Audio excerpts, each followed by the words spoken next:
Hello बच्चों, नमस्कार। मैं उमा शंकर पटेल आपके अपनी ऑनलाइन प्लेटफॉर्म पूर्वी क्लासेस में आप सबका स्वागत करता हूं। और काफ़ी दिन बाद क्लास हो रही है, इसके लिए सॉरी, लेकिन समय खराब नहीं करेंगे, सीधे पॉइंट पे आएंगे। और आपसे छोटा सा रिक्वेस्ट, यदि आप चैनल पे नए हैं तो वीडियो को लाइक करें और सब्सक्राइब करें, और साथ ही एक छोटा सा प्यारा सा कमेंट जरूर दें। तो आज का टॉपिक मैंने लिया हुआ है एलसीएम और एचसीएफ। इसका कुल मिला के लगभग 3 पार्ट होंगे।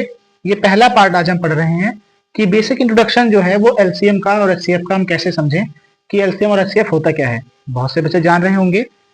इसमें छोटी सी ट्रिक भी मैं आपको बताऊंगा कि अगर आपने एलसीएम और एचसीएफ फाइंड कर लिया है यानी खोज लिया है उसका आंसर, तो चेक कैसे करेंगे कि आंसर हमारा सही है या फिर गलत है। तो आइए देखते हैं कि एलसीएम और एचसीएफ होता क्या है। तो सबसे पहला पॉइंट हमारा है एलसीएम, जिसे आप लीस्ट कॉमन फैक्टर या लोवेस्ट कॉमन फैक्टर के नाम से जानते हैं। हिंदी में इसे ल स कहते हैं, लघुत्तम समापवर्त कहते हैं। और एचसीएफ यानी हाईएस्ट कॉमन फैक्टर, जिसे म स प कहते हैं यानी महत्तम समापवर्त कहते हैं। इसमें कुछ छोटी सी चीज मैंने लिखी हुई है, यदि आपको वो समझ में आ गया तो आई होप कि आप एलसीएम और एचसीएफ दोनों में अंतर क्या होता है वो समझ जाएंगे आराम से। तो जो है वो है क्या, वो ये देखिएगा कि एलसीएम में जो होता है वह छोटी से छोटी संख्या, यानी कि सबसे पहली बात तो ये कि एलसीएम और एचसीएफ जो निकलता है वो कम से कम 2 नंबर जरूर होने चाहिए।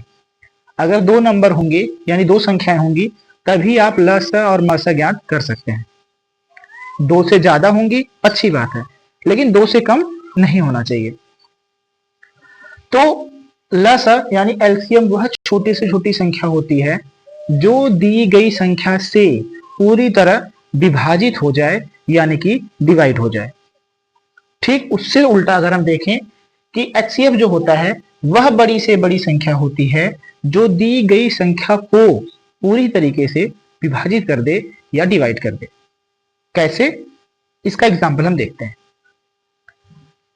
छोटी सी ट्रिक क्या है कि दी गई संख्या से एलसीएम को हमें से याद रखना है और एचसीएफ को हमें को से याद रखना है। कैसे, वो ये देखिए। अगर मान लीजिए मैंने 2 संख्या ले ली 20 और 30, अगर हमने लिया 20 और 30, इसका हमें एलसीएम निकालना हुआ। अगर हम डायरेक्ट मेथड से निकालें तो 2 दहा में 20 और 15 बार में 30, फिर 2 का यहां करेंगे 5 बार में, ये डिवाइड नहीं होगा। अब ये 3 से कटेगा, ये नहीं कटेगा, ये 5 बार में, अब ये 5 से। अब इसका एलसीएम चेक करिए, 2 दूना 4, 4 3 12, 12 पंजे 60, तो 60 इसका एलसीएम आया। अभी ये ट्रिक आपको अप्लाई करके हम दिखाते हैं।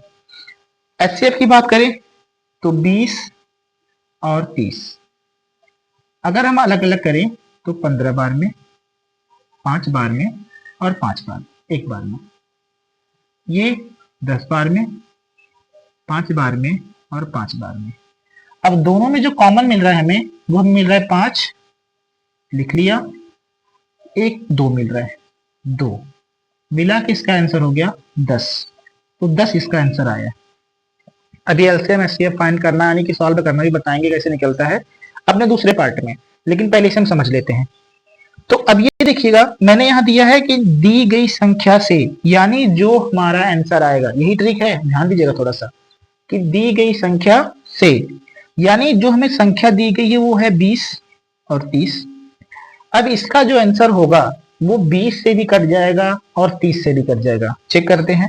60, क्या ये 20 से कटेगा? जी हाँ, 3 बार में। 60, क्या ये 30 से कटेगा? जी हाँ, 2 बार में कट गया।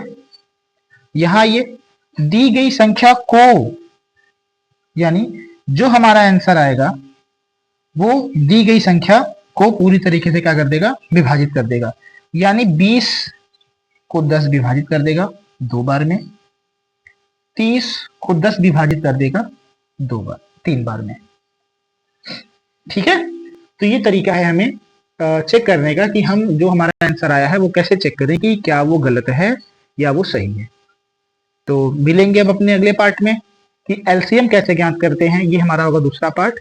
और तीसरा पार्ट में होगा कि एचसीएफ कैसे ज्ञात करते हैं। इसके बाद कुछ नंबर्स में इसका रिलेशन भी होता है, संबंध भी होता है, जो हाई स्कूल के बच्चों से भी पूछा जाता है और वन डे एग्जाम के लिए भी काफी हेल्पफुल होता है। तो चलिए मिलते हैं अपने दूसरी पार्ट में, तब तक के लिए नमस्कार।